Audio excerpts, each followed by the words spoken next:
सवारी साधनमा गत वर्ष 5.5 अर्ब खर्च, यसपालि 6.25 अर्ब बजेट। तर भेन्टिलेटर किन्न सरकारसँग बजेट छैन।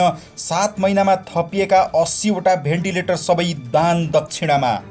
त्यसैगरी सङ्क्रमितको उपचारका लागि 120 आइसियु बेड थप्ने घोषणा समेत सरकारले पुरा गर्न सकेको छैन।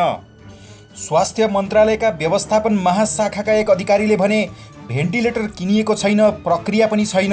यो विषयमा मन्त्री परिषदद्वारा निर्णय गर्नुपर्छ, तर त्यस्तो निर्णय गरेको जानकारी आएको छैन। प्रवक्ता जागेश्वर गौतमले एक वाक्य मात्र प्रतिक्रिया दिएका छन्, भेन्टिलेटर किनेको विषय मेरो जानकारीमा छैन।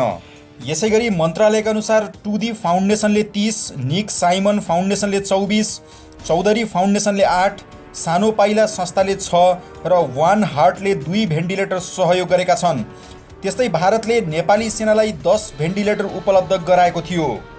मन्त्रालयको तथ्याङ्क अनुसार देशभरका अस्पतालमा 1808 आइसियु र 1070 भेन्टिलेटर रहेका छन्।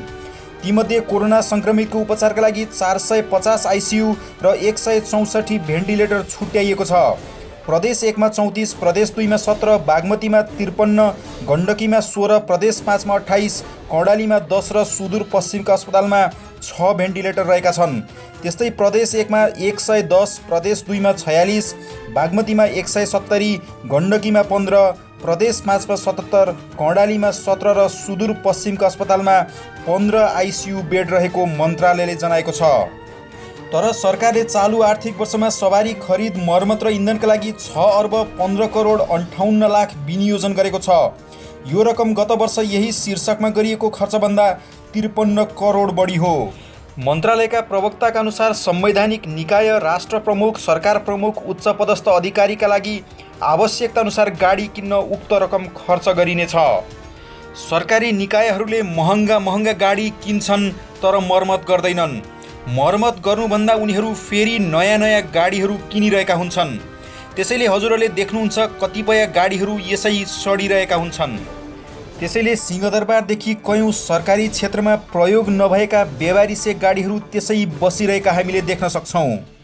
यतिका गाडी र सुविधाहरूका लागि नेपाल सरकारसँग पैसा हुने, तर अति नै जरुरी भेन्टिलेटरका लागि नेपाल सरकारसँग पैसा किन नहुने।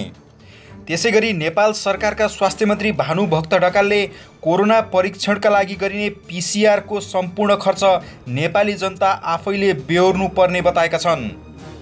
तर स्मरण रहोस्, नेपाल सरकारले संसदमा छिर्ने सम्पूर्ण जनप्रतिनिधिहरूको पिसिआरको खर्च सरकारले बेहोरेको थियो, त्यो पनि दोहोर्याएर। यसै विषयलाई लिएर सामाजिक सञ्जालमा कयौँ टिप्पणीहरू आएका छन्। लक्ष्मण सापकोटा लेख्नुहुन्छ, आफ्नो र आफ्नो फ्यामिलीको पिसिआर ढुकुटीबाट गरिसक्यो होला, जनता त जेसुकै गरून्, दुनियाँ शीर्षकको कर किन लिने गर्छ सरकार। विनोद शाह लेख्नुहुन्छ, अनि हामीलाई पनि यो सरकार चाहिन्न भन्ने होस् गर। मेदानी अधिकारी लेख्नुहुन्छ, मन्त्रीजी नेपाली जनता मरुन् या बाँचुन्, तपाईँ जस्तो माननीय देशलाई आवश्यक छैन जस्तो लाग्यो मलाई। राजीनामा दिनुभए बेस हुन्थ्यो कि। भरत ओली, पहिले त कोरोना लागेर नेताहरू नै मर्नुपर्ने हो। अशोक छेत्री, सम्पूर्ण नेताहरूको 1 वर्षको तलब दिनु पर्यो, त्यसै नपुगे खर्च कटौती गर्नु पर्यो, अझै नपुगे बल्ल जनतालाई भन्नु। यति गर्न नसके धिक्कार छ तिमीहरूलाई, नेता हो। त्यसैगरी जनार्दन पन्ती लेख्नुहुन्छ, कोरोना रोग उपचारको नाममा आइसियु भेन्टिलेटरको व्यापार मौलाउँदो छ। मानौ उनीहरूको दशैँ आएको छ। जसरी एउटा गरिबलाई जीवन धान्न गाह्रो छ, त्यसैगरी साना अस्पतालहरूले आइसियु चलाउन गाह्रो छ। गरिब बाँच्नको लागि बाँचेको हुन्छ भने साना अस्पतालमा आइसियु देखाउनको लागि सुविधा सम्पन्न भनिएका अस्पतालहरूमा त आइसियु चलाउन हम्मे परेको छ भने सानातिना अस्पतालमा कसरी चल्छ? कहाँ छ पर्याप्त दक्ष जनशक्ति? भेन्टिलेटर राख्दैमा आइसियु हुन्छ?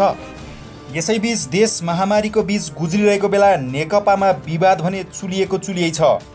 नेकपामा विवाद सुल्झाउन कार्यदल गठन, महासचिव संयोजक। प्रधानमन्त्री एवं अध्यक्ष केपी शर्मा ओली र अर्का अध्यक्ष पुष्पकमल दाहाल प्रचण्डबीच भएको भेट कार्यदल गठन गर्ने सहमतिमा टुङ्गिएको छ।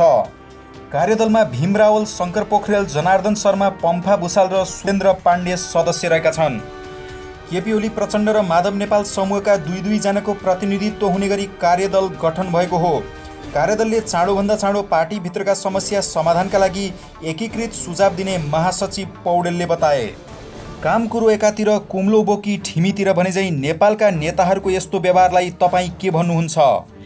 के यस्तो महामारी र विपदको बेलामा नेता, जनप्रतिनिधिहरू र कर्मचारीहरूले गाडी र सुख सुविधा लिन जरुरी छ?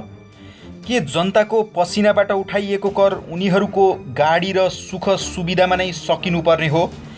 बाटोघाटो र सामाजिक सुरक्षा त धेरै परको कुरा भयो। यस्तो विपदको बेलामा पनि नेपाली जनताहरू आफ्नै सरकारसँग आश्वस्त हुन नसक्नुलाई हजुरहरू के भन्नुहुन्छ?